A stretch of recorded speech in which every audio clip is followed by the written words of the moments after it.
بسم الله الرحمن الرحيم. الحمد لله الذي هدانا لهذا وما كنا لنهتدي لولا أن هدانا الله، وصلى الله على حبيبنا محمد وعلى آله وأصحابه وسلم تسليما كثيرا. أيها الأحبة، كل عام وأنتم بخير، وأذكركم بعظمة يوم عرفة.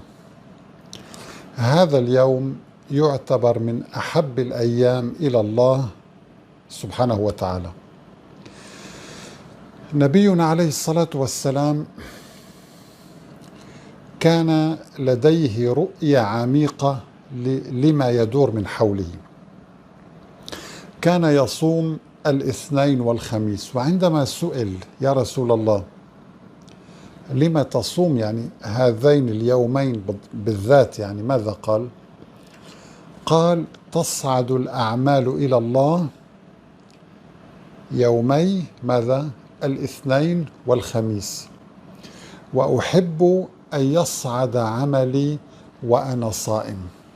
انظر إلى النظرة العميقة لهذا الحبيب عليه الصلاة والسلام للأمور من حوله. فما بالك أخي الحبيب إذا كان الله يحب الأيام العشر أو الليالي العشر، ويحب فيها العمل الصالح، وأهم يوم فيها هو يوم عرفة. لماذا أيها الأحبة؟ لأن إبليس ينكس على رأسه، ويخذله الله في هذا اليوم، ويغفر لعباده في هذا اليوم ما لا يغفره في أي يوم آخر من أيام السنة. فتجد أن إبليس في هذا اليوم يكون ذليلا منكسرا مخذولا مدحورا مذءوما، يتحسر أنه يضل الناس طيلة العام، ثم يغفر الله لهم في هذا اليوم. ولكن لمن يغفر الله؟ لمن يذهب إلى الله يغفر له الله، من يلتجئ إلى الله يغفر له الله، من يتوب إلى الله الله يقبله سبحانه وتعالى. لذلك أخي الحبيب، النبي شرع لنا صيام هذا اليوم، يوم عرفة، وقال عنه عن صيام يوم عرفة: إني أحتسب على الله أن يكفر الذنوب السنة التي قبله والتي بعده، كما في صحيح مسلم. إذا صيام يوم واحد يمحو عنك ذنوب سنة ماضية وسنة قادمة إذا قدر الله لك أن تعيش سنة أخرى. كثير من الناس للأسف يغفل عن هذا الأمر، مع العلم أن الصيام مفيد جدا من الناحية الطبية. أخي الحبيب، الأطباء في أمريكا اليوم وفي ألمانيا حسب دراسات حديثة عرضناها مؤخرا يعتبرون أن أقوى طريقة لإزالة السموم من الجسم هو الصيام. أقوى طريقة للتخلص من مشاكل القلب وتصلب الشرايين الناتج عن الوزن الزائد وهذه الدهون وهذه المشاكل في الجهاز الهضمي والمشاكل في الجهاز العظمي وغير ذلك، تتخلص منها بسهولة من خلال الصيام. وأفضل نوع من الصيام هو ما يسميه العلماء الصيام المتقطع. وأفضل نوع في الصيام المتقطع كما يقولون أن تصوم بحدود 16 ساعة، يسمونه نظام 16-8، يعني 8 ساعات تأكل ما تشاء، وطبعا ليس ما تشاء يعني تأكل أي شيء، لا، بنظام، و16 ساعة تمتنع تماما عن الطعام والشراب. فهذا النظام أثبت جدواه حسب جامعة كاليفورنيا. تحدثنا عن الدراسة التي قامت بها الصيام. اكتبوا صيام 16-8 وابحث على في الدراسات العالمية مثل جامعة كاليفورنيا وغيرها. طيب، يوم في السنة هو يوم عرفة. الله عز وجل شرع لنا وسن لنا النبي عليه الصلاة والسلام صيام هذا اليوم، يغفر لك ذنوب سنة مضت، تتخلص من هذه الذنوب. وسنة قادمة أيضا يغفرها الله لك إن شاء الله طبعا. وجسدك يتخلص من جزء من السموم، والنظام المناعي يعمل بطريقة أفضل، كما عرضنا أقوال البروفيسور لونغو الأمريكي الذي يعالج مرضى السرطان بالصيام. فتخيل هذه الهدية الرائعة من الله، هدية طبية لصيانة جسدك، وهدية لمغفرة ذنوبك. طيب هل هناك أرحم من هذا الإله سبحانه وتعالى؟ ثم يأتي الملحدون فيشككوا بوجود الله ويقولون إن الله غير موجود، وأن الصيام هو عبارة عن تخلف وجهل وتعذيب للنفس. من قال ذلك؟ كل أطباء الدنيا أخي الحبيب يجمعون أن الصيام هو السلاح رقم 1 في إزالة السموم وفي صيانة الجهاز الهضمي وتنشيط النظام المناعي. بل إن العلماء أخي الحبيب عندما جاءوا بفئران وجوعوها وأطعموها القليل من الطعام، يعني أخضعوها لقانون الصيام، وجاءوا بمجموعة من الفئران تركوها تأكل ما تشاء، المجموعة التي خضعت للصيام عاشت عمر أطول بكثير من المجموعة التي تناولت كل شيء. إذن الصيام يطيل العمر، هذا شيء منطقي، والأعمار بيد الله مكتوبة، ولكن هذه الأعمار لها أسباب. من كتب الله له طول العمر يوفقه لهذه الأسباب. فإذا أخي الحبيب هذا اليوم مهم جدا ألا تغفل عنه، لأن فيه أولا فائدة لك، فيه مصلحة شخصية لك، أنك تحسن أداء جسدك في هذا اليوم، تريح أعضاء الجسد وبخاصة الكبد يرتاح، لأن الكبد يتعرض لضغط هائل أثناء الطعام المستمر. فعندما تريح هذا الكبد لمدة مثلا 15 أو 16 ساعة أنت تشعر بارتياح كبير. وعندما يتضور جسدك جوعا كما يقول البروفيسور لونغو، تحدثنا عن هذا الموضوع في فيديو صيام 3 أيام، فإن هذا الجسد عندما يتضور جوعا هو في الحقيقة يعطي الأمر للخلايا القوية بمهاجمة الخلايا الضعيفة والشاذة والملتهبة والهرمة فيقضي عليها. يعني الصيام يخلصك من الخلايا الهرمة والتالفة والخلايا الشاذة والخلايا السرطانية وغير ذلك.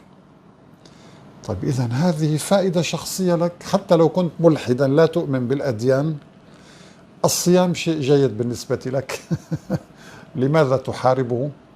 لماذا تتهم من يصوم أنه متخلف مثلا أو أنه يعذب نفسه؟ لا يا أخي، الطيور عندما تمرض تمتنع عن الطعام تماما حتى تشفى. الطيور تعالج نفسها بالصيام. كل الحيوانات تتبع هذا النظام، تمتنع عن الطعام أثناء المرض حتى تتعافى. إذن صيام يوم عرفة هو هدية من الله، أنا أعتبره هدية من الله سبحانه وتعالى أن تكفر ذنوب سنة ماضية، ولكن بشرط أخي الحبيب، يجب أن تتوجه أثناء صيامك لهذا اليوم، وبقي أيام قليلة على هذا اليوم، تتوجه إلى الخالق بإخلاص، أن تقول له: يا رب، أنت وعدتني على لسان حبيبك عليه الصلاة والسلام أنه من صام يوما، يوم واحد، في سبيل الله باعد الله وجهه عن النار بذلك اليوم 70 خريفا. يوم واحد يبعدك 70 سنة عن النار. هذه هدية أخرى، بشرى أخرى أيضا. يعني أنت إذا صمت يوم واحد يبعدك عن النار 70 سنة، ويغفر ذنوب سنة ماضية وذنوب سنة آتية أو قادمة. بالإضافة للفوائد الطبية والنفسية والعلاجية. هناك ما يسمى بالصوم العلاجي أيضا. فإذا أخي الحبيب، حتى تستمتع بهذا الصيام وتشعر بحلاوة ولذة هذا اليوم، وأنه فعلا يعني أنه هدية من الله، يجب أن تتعرف على فوائد الصيام وأسرار الصيام. الدراسات العلمية أخي الحبيب، اذهب إلى جامعة هارفارد، وأنا نشرت فيديو وبحث عن هذا الموضوع. جامعة هارفارد نشرت على موقعها حقائق مذهلة عن الصيام لا يكاد يصدقها عقل. الفوائد الهائلة التي تبدأ من علاج مشاكل القلب والشرايين ومشاكل الجهاز الهضمي ومشاكل كثيرة جدا أخرى، وصولا إلى فوائد تتعلق بالدماغ، فوائد تتعلق بزيادة طاقة الخلايا العصبية. في الخلية هناك جسيمات تسمى مولدات للطاقة مهمة جدا، الصيام ينشطها كثيرا ويضاعف طاقتها. فتجد أن الإنسان الذي يمارس الصيام باستمرار خلايا جسده نشطة جدا، لديه قوة، لديه لا يشعر بالخمول.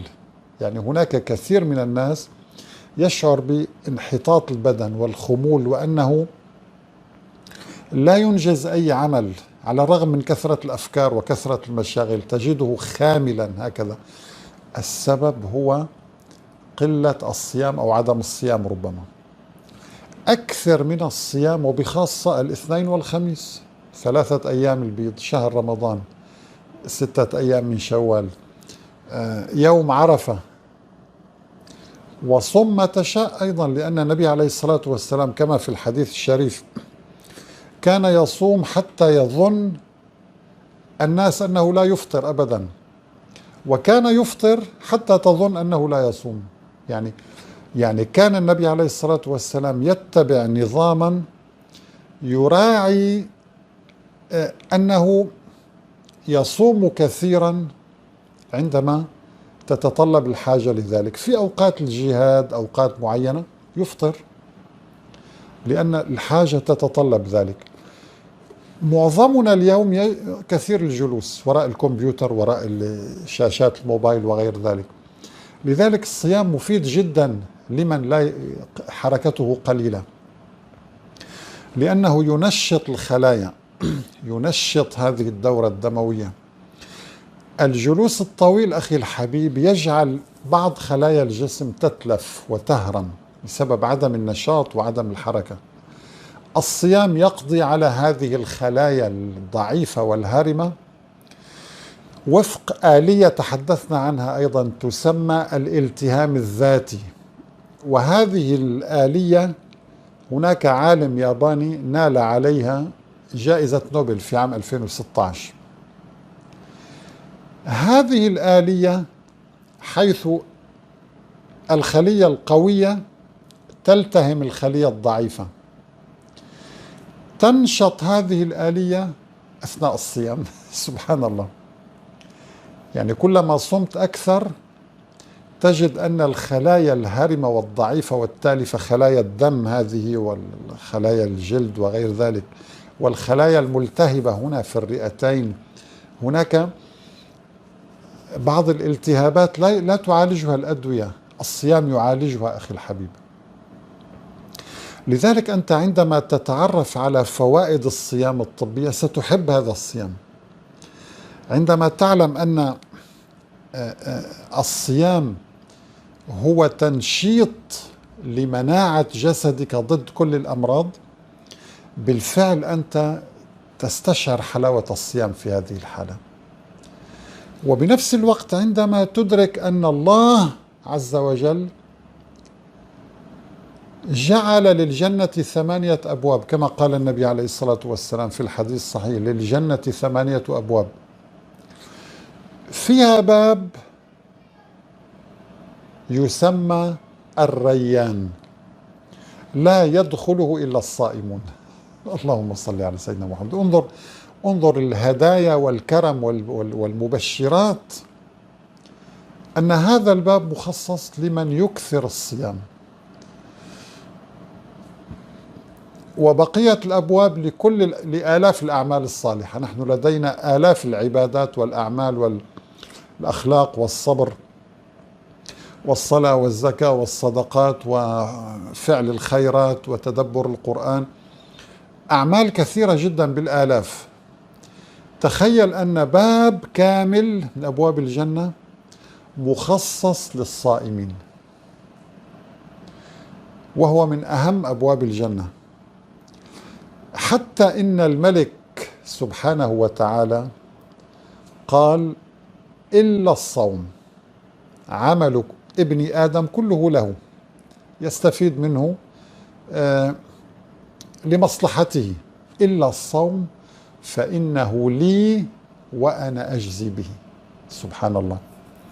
هذه بشرى أخرى أخي الحبيب، أن الله يخاطبك ويقول لك هذا صومك هذا هو شيء خاص بالله، بينك وبين الله.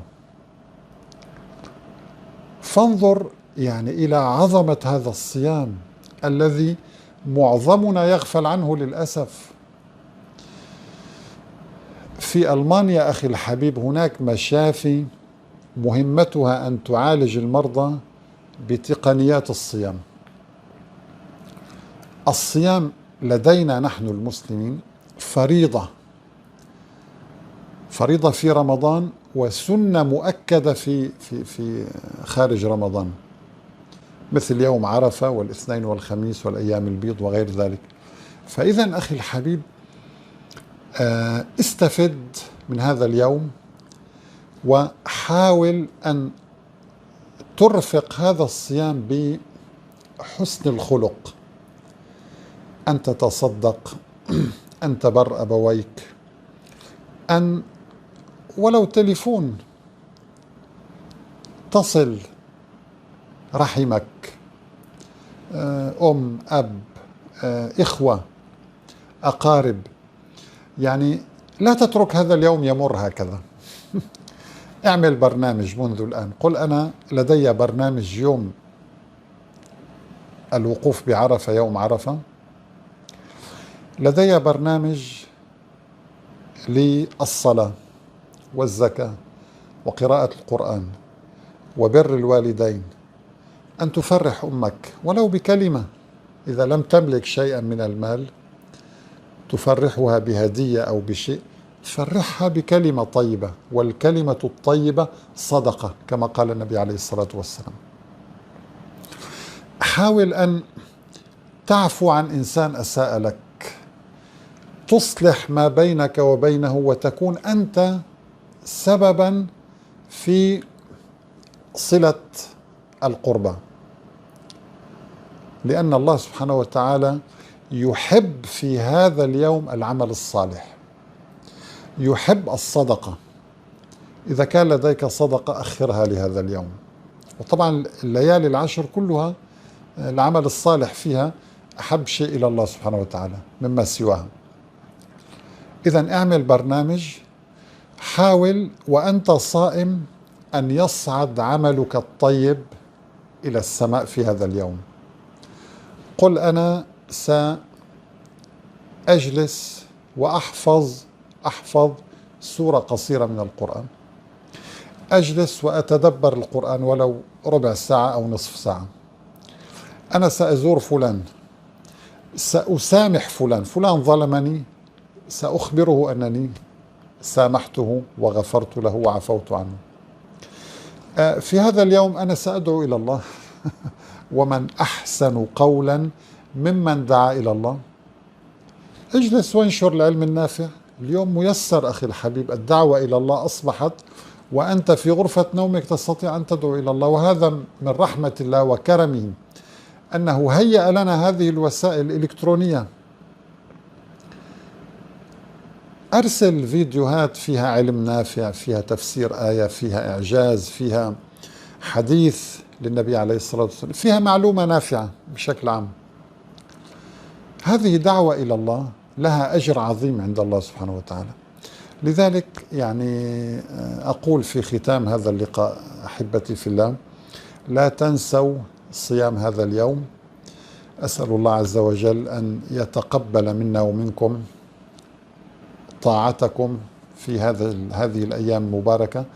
ومرة ثانية كل عام وأنتم بخير، والسلام عليكم ورحمة الله وبركاته.